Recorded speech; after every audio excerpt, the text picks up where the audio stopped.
Jahatnya globalis cabal dengan virus dan vaksin masih banyak yang belum sadar juga. Padahal 1,5 tahun sudah menghajar dunia. Kalau masyarakat awam wajar mereka tidak paham, karena itu mereka memang diarahkan untuk selalu jadi korban, baik oleh pejabat ataupun media mainstream. Tetapi ada pejabat yang paham namun malah memilih menjadi agen globalis cabal. Ini keterlaluan. Tapi banyak juga pejabat yang gak paham bahwa 1,5 tahun ini dunia masuk kategori perang biologi. Namun tetap merasa saat ini adalah masanya business as usual, normal-normal saja. Jadi kita mundur sebentar. 2014 masuk periode pemimpin baru di Indonesia. Waktu itu masa normal. Kemudian di 2016 mulai masuk masa perang dagang Amerika Tiongkok. Di sini mulai terlihat bahwa banyak pejabat yang gagap. Selama 2016 hingga 2020 mengelola negara bukan pakai mode wartime, tetapi pakai seperti masa normal. Hal ini membuat Indonesia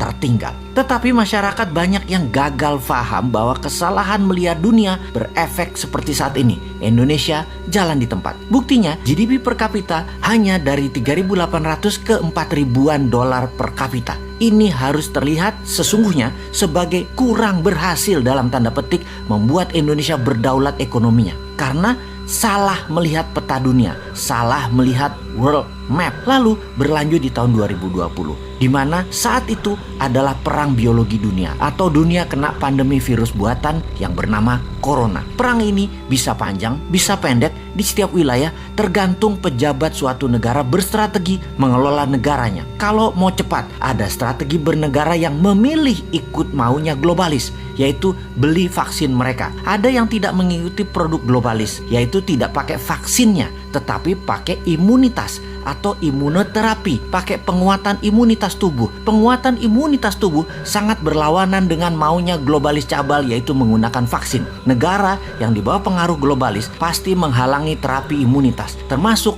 tidak mengizinkan atau tidak mempromosikan biomedical yang pakai jamu-jamuan, herbal, stem cell, skeletum, multivitamin, dan lain sebagainya. Pokoknya harus vaksin, wajib vaksin, produk asing lagi. Amerika, Rusia, India, Tiongkok semua terbanyak pakai produk mereka sendiri. Mau itu vaksin, mau itu biomedical peningkatan imunitas. Jadi ini fakta ya, strategi keluar dan menang dari COVID kita bisa menghitung dari data lapangan, di mana kalau 70% populasi sudah memiliki kekebalan tubuh atau imunitas, maka dikatakan wilayah tersebut sudah memiliki herd immunity atau herd immunity-nya tercapai. Ketika herd immunity tercapai, maka virus corona bisa terkendali dan musnah. Cara mencapainya adalah dengan sesegera mungkin dilakukan vaksinasi dan memberikan kekebalan tubuh. Dengan strategi yang dijalankan setiap negara berbeda, maka akan didapat fakta pencapaian herd immunity di Indonesia baru tercapai 4,5 tahun lagi dengan kecepatan 250.000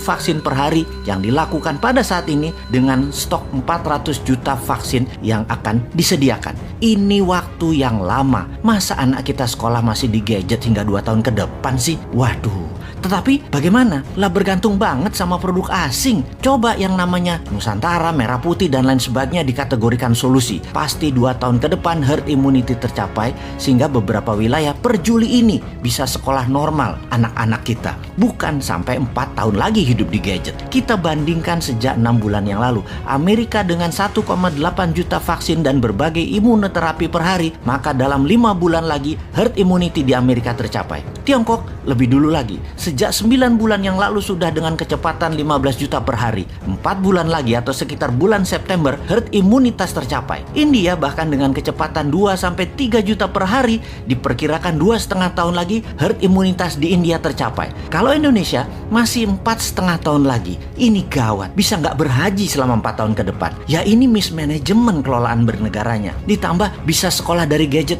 hingga 4 tahun ke depan. Waduh, bisa hilang keterampilan sosial anak-anak generasi Z zilenial ini yang saat ini usianya 20 tahun ke bawah. Jangan begitulah mengelola negaranya, wahai pejabat.